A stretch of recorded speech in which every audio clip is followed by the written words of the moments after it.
तो बच्चे पढ़िए क्या हाल चाल है। आज हम जानेंगे बहुत ही अजीब सा क्वेश्चन, क्या ऑर्गेनिक कंपाउंड और इनऑर्गेनिक कंपाउंड में अंतर क्या होता है। बच्चे यूज तो बहुत करते हैं ये नाम, लेकिन उनको रियल में पूछ लो बता नहीं पाते। क्यों?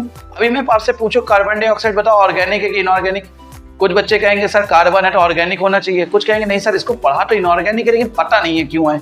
आइए समझते हैं। आप एग्जाम्पल देखो आपके सामने लिखा है, अगर बेटा कोई कंपाउंड ऐसा हो जिसमें कार्बन हो हाइड्रोजन हो तो वो ऑर्गेनिक कंपाउंड है। मतलब कार्बन हाइड्रोजन दोनों होने चाहिए, इसके अलावा कोई और एटम या एलिमेंट हो ना हो कोई फर्क नहीं पड़ता, कार्बन हाइड्रोजन कंपलसरी। देखो यहाँ पे कार्बन हाइड्रोजन दोनों है, ऑर्गेनिक कंपाउंड है।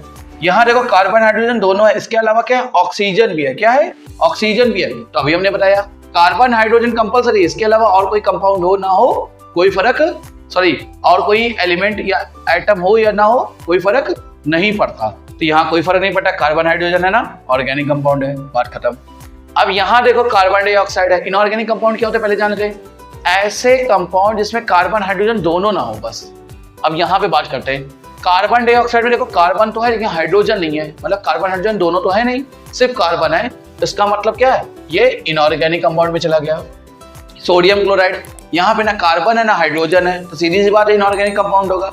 अब यहाँ बात करते हैं सोडियम कार्बोनेट, तो सोडियम है, कार्बन है, ऑक्सीजन है, कार्बन आया लेकिन हाइड्रोजन नहीं आया बेटा, तो ये भी किस में जाएगा? इनऑर्गेनिक कंपाउंड में।